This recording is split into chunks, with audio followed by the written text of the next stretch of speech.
আসসালামু আলাইকুম, যে যেখান থেকে আমাকে দেখছেন সবাইকে জানাচ্ছি প্রীতি ও শুভেচ্ছা। আজকে অনেকেই দেখলাম বাংলাদেশ এই সমীকরণ ওই সমীকরণ মিলাচ্ছেন যে বাংলাদেশ সেমিতে খেলবে। আজকে অস্ট্রেলিয়া যদি হেরে যায়, আফগানিস্তানের সাথে জিতে যান, বাংলাদেশ সেমিতে খেলার একটা সম্ভাবনা একটা বেশ তৈরি হয়ে গেছে সমীকরণে আর কি, খেলাধুলায় না, সমীকরণে। আমার প্রশ্ন হচ্ছে, এত সমীকরণ মিলাইয়া সেমিতে গেলে, সেমিতে তো খেলতে হবে, এখানে তো আর সমীকরণ চলবে না, তো সেমিতে গিয়ে কী করবেন যদি এই খেলা দেন? এই 150-এর খেলা কি চলে? বাংলাদেশ তো 150 আর 160-এর ক্রিকেট খেলে, আর বর্তমানে যে খেলা চলে ওইটা তো 180-200-র খেলা চলে, তো বাংলাদেশ তো এখানেই পিছিয়ে আছে। তো এই খেলা নিয়ে সেমিতে গিয়ে কী করবেন? আগে 180-200-র ক্রিকেট খেলেন, দেন সেমি ফাইনালে চিন্তা করেন। আচ্ছা, যেখানে কোচ বলে যে সুপার এইটে যা পাই তাই বোনাস, তো পাওয়ার তো এই পর্যন্ত তো কিছুই পাইল না, বোনাস তো পরের কথা, আসলেই তো ঠিক নাই। এরপর ব্যাটিং কোচ বলে যে জেনেটিক সমস্যার যে কারণে ক্যারিবিয়ানদের সাথে আমাদের মিল হয় না। আরে বাবা, ক্যারিবিয়ানরা 6 বেশি মারে, তুমি কম মারো, সমস্যা কী? ক্যারিবিয়ানরা শক্তি সামর্থ্য বেশি, লম্বা, তাদের পাওয়ার হিটিং এবিলিটি বেশি, তারা বেশি মারে, সমস্যা কী? ওরা 10টা মারে, তুমি 6টা মারো। ভারতের প্লেয়াররা কি ক্যারিবিয়ান থেকে আসছে? শ্রীলঙ্কার প্লেয়াররা কি ক্যারিবিয়ান থেকে আসছে? আফগানিস্তানরা কি ক্যারিবিয়ান থেকে আসছে? ওরা মারে কীভাবে? ওদের ওদের ওদের যে উন্নতির কারণ কি? ওরা কীভাবে পারে? ওরা ওরা তো আর ওদের মতো শক্তিশালী না, বা জেনেটিক গঠনদারিও না, তো ওরা মারে কীভাবে? সমস্যাটা আসলে জেনেটিকের সমস্যা না, সমস্যাটা হচ্ছে তাদের স্কিলের সমস্যা, টেকনিকের সমস্যা, সাহসিকতার সমস্যা, আত্মবিশ্বাসের অভাব, এগুলাই সমস্যা। ওটা তো একটা দুহাই মাত্র, একটা কোচ হয়ে কীভাবে এই কথাগুলো বলে? ভারতের প্লেয়াররা কীভাবে খেলে, শ্রীলঙ্কার প্লেয়াররা কীভাবে খেলে, যদিও শ্রীলঙ্কা এই বিশ্বকাপ থেকে বাড়িতে চলে গেছে প্রথম রাউন্ডে, কিন্তু তাদের প্লেয়ারের কিন্তু এবিলিটি আছে পাওয়ার হিটিংয়ে। আসালাঙ্কা, নিশাঙ্কা, এরপর আপনার কুশাল মেন্ডিস দারুণ খেলে কিন্তু তারা।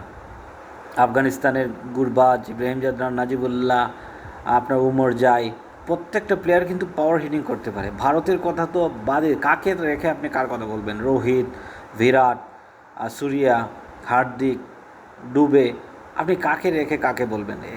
ওদের প্লেয়াররা যখন মাঠে থাকে, বা তারা যতক্ষণ মাঠে থাকে, তখন কিন্তু রান মেশিনের মতো তারা রান দেয় দলকে।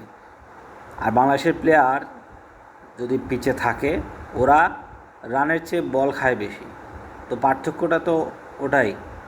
আজকে রোহিতের ইনিংসটা যদি আপনি দেখেন, রোহিত যে একটা ম্যাচ খেললো, 40 বা 41 বলে সে 92 রান করছে। স্টার্কের মতো বোলারের কাছ থেকে সে 29 রানের মতো 29 রান সে আদায় করে নিছে।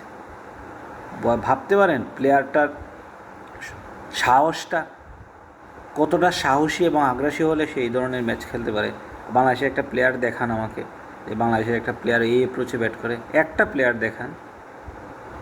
যারা টপ অর্ডারে খেলে তাদের খেলা দেখলে তো ঘুম আসে যায়, মানে ঘুম আসবে আপনার তো ওদের খেলা দেখলে। লিটন, শান্ত, সাকিব, কী খেলে এগুলা, মানে এই খেলা খেললে যে সুপার হিট উঠছে, এটি আসলে অনেক বড় বিষয়। বাংলাদেশ যে ধাঁচের ক্রিকেট খেলে, এগুলো আসলে পরিবর্তন হওয়া দরকার। আর বাংলাদেশের কিন্তু অনেক বড় ফ্যান বেজ আছে, যে বাংলাদেশের, ভারতের পরই সম্ভবত বাংলাদেশের ফ্যান বেজ, কিন্তু তারা যে ধরনের ক্রিকেট খেলে, ওটা আসলে তারা ডিজার্ভ করে না। ওদের আসলে ওই ধরনের ফ্যান বেজ থাকার কথা না। এরপরও বাংলাদেশের মানুষ কিন্তু অনেক ক্রিকেট ভালোবাসে, মানুষ অনেক বেশি ভালোবাসে, যে কারণে তাদেরকে এত খারাপ পারফরমেন্সের পরও বাংলাদেশের সাপোর্টাররা কিন্তু ক্রিকেটারদের সাপোর্ট করে।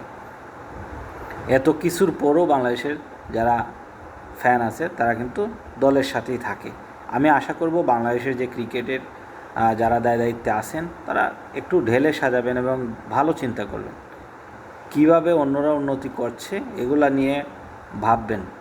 প্লেয়ারদের মধ্যে একটা সুস্থ প্রতিযোগিতা তৈরি করবেন, পাওয়ার হিটিং কীভাবে করা যায় এবং আধুনিক ধাঁচের ক্রিকেট কীভাবে খেলে তাদেরকে ওই প্রতিযোগিতায় মাধ্যমে তাদেরকে বের করে নিয়ে আসবেন।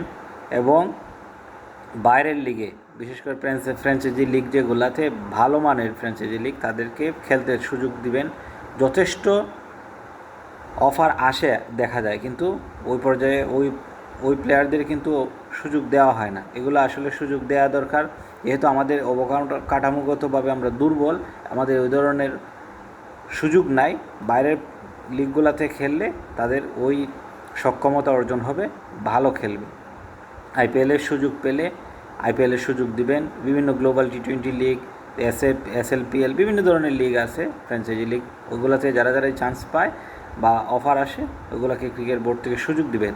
বাংলাদেশের ক্রিকেটেও ওই ধরনের টুর্নামেন্ট আয়োজন করবেন, প্লেয়ারদের মধ্যে পাওয়ার হিটিং করে খেলার মতো প্রতিযোগিতা তৈরি করবেন। এতে আমাদের নতুন নতুন প্লেয়ার বেরিয়ে আসবে। বাংলাদেশ কখনোই খারাপ দল না, শুধুমাত্র একটা কিছু টেকনিক, কিছু স্কিল ডেভেলপমেন্টের কাজ করলেই বাংলাদেশ কিন্তু ভালো করবে, এবং পাওয়ার হিটিংয়ের অভ্যাস গড়ে তুলতে হবে, তবেই বাংলাদেশের ভালো ক্রিকেট খেলা সম্ভব।